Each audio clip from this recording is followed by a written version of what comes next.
هي الحلقات تحفظني بآيات من القرآن، هي الحلقات تملأني بحب المصطفى العدنان، هي الحلقات تحفظني بآيات من القرآن، هي الحلقات تملأني بحب المصطفى العدنان، وأخلص نيتي دوما لرب واحد ديان بروح ملؤها طهور. Sure Quraysh tafsiri 1-oyatdan boshlab o'qiymiz inshaalloh. Bismillah, alhamdulillah, wassalatu wassalamu ala rasulillah. Assalomu alaykum va rahmatullohi va barakatuh. Tövəndə dehqanlarga İbn Kathir rahimehullohning Qur'oni Karim tafsiri Uyg'urcha tarjimasi Quraysh surasi 1-oyatidan boshlab o'qiymiz inshaalloh. Ba'd a'udhu billahi mineşşeytanirracim. Quraysh surasi Makkada nazil bo'lgan 4 oyat. Bismillahirrohmanirrohim. Nəhayət şəfqətlik və mehribon Allahның ismi bilan başlayman.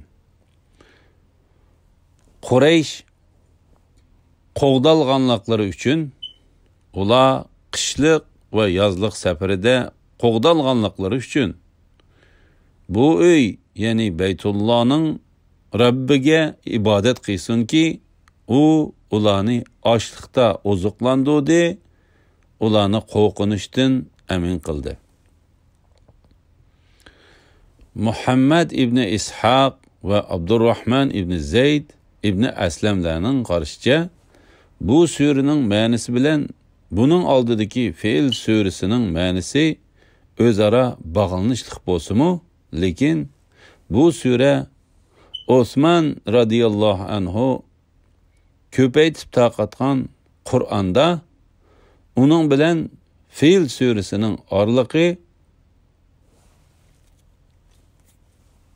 ayrılıb yazılgandır. Çünkü Muhammed ibn İshaq ve Abdurrahman ibn Zeyd ibn Aslamlarning qarashicha bu suraning ma'nosi Qurayshlarning o'zlarining shahrida xotirjam holda to'planishi uchun biz fe'lning Makkaga kirishini to'xtatdik va fe'l egillarini halok qildik deganlik bo'ladi. Bu suraning ma'nosidan Qurayshliklarning tijorat qilish uchun qishda Yamanga, yozda Shamga qilgan safarlarda hech qanday xatarga uchramay, o'zlarining shaharlariga xotirjam holda qaytganligi ko'z tutiladi degan ko'z qarashim bor. Qurayshliklarning shundoq qo'g'dilishining sababi ular haramda o'ltirishlik kishilar bo'lganligi uchun başqa kishilarning nazarida hurmatli kishilar deb qaralganlikdir. Kimiki ularning Qurayshlar ekanligini bilsa, ularga hurmat qiladi. Hatto kimiki ularga safarlarda qo'shilib, ular bilan birga mangsa, u kishimi ular bilan birga xotirjamlik erishadi. Mana bu ularning qishliq va yozliqlaridagi səfərlərinin əhvalıdır. Allah Teala amma ularning haramdagi əhvalını bayan qilib bu ayətini mundaq dedi. Ular yani müşriklar köməmdi ki, biz haramni aman joy qildik. Halbuki ularning atrofidagi kishilar asir ilinyotidi va o'ltirilyotidi. Ular batılga işinip Allah'ın nimetini inkar kılamdı. Şuna Allah Teala mundaq dedi. Quraysh qoğdalğanlıqları üçün ular qışlıq ve yazlıq səfərlərdə qoğdalğanlıqları üçün lekin İbn Jarir bazı grammatikalı qaidelerə asasen bu suraning ma'nosi sizlar Qurayshliklarning qo'g'dalganligidan va ularga berilgan ne'matlarimdan hayron qolamsizlar deganlik bo'ladi dedi.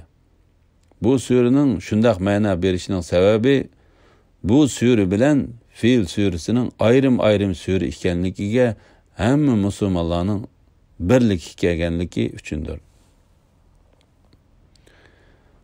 Alloh taolo ularni mush katta ne'matga shukr aytishiga buyurib mundaq dedi. Bu uy, ya'ni Baytullohning Rabbiga ibodat qilsinki, u ularni ochliqda oziqlantirdi, ularni qo'rqinishdan amin qildi.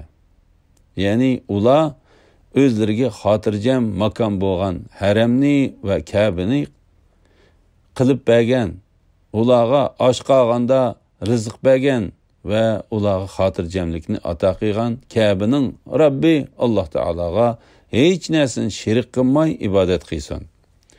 Bu vaqtda Alloh taolo mundaq dedi: Ey Muhammad sallallohu alayhi vasallam, aytqinki, men faqat Allah hürmetli qilgan bu shahar, ya'ni Makka mukarramaning Rabbiga ibodat qilishga buyurildim. Hamma narsa Allohning mulkidir. Men musulmonlardan bo'lishga, Qur'on o'qishga buyurildim. Shunga kimiki Alloh taologa ibodat qilsa, Alloh taolo uningga dunyo va oxiratning xotirjamligini berdi. Kimiki Alloh taolo osiylik qilsa, Alloh taolo dunyo va oxiratning xotirjamligini uningdan ko'tarib yetdi. Bu vaqtda Alloh taolo mundaq dedi. Alloh mundaq bir misolni keltirdi. Bir shahar, ya'ni Makka aholisi bo'lib, aslida tinch, xotirjam edi. Uning rizqi taraf-tarafdan kengtasha kelib turadi. Uning aholisi Allohning ne'matlariga kufrlik qildi. Alloh ularga qilmishlari tufaylidan ochliqning va qo'rqinishning alamini tetitdi.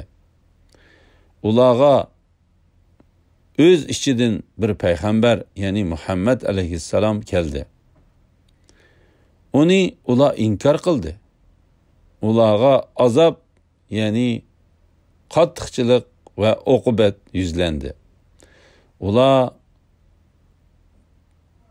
gunohlarga cho'mganlik tufaylidan zolim edi. Alhamdulillah, Alloh taologa shukrlar bo'lsin. Shuning bilan Quraysh surasining tafsiri tugadi. Va sallallohu ala Muhammad va ala alihi va sahbihi va sallam. Assalomu alaykum va rahmatullohi va barakatuh.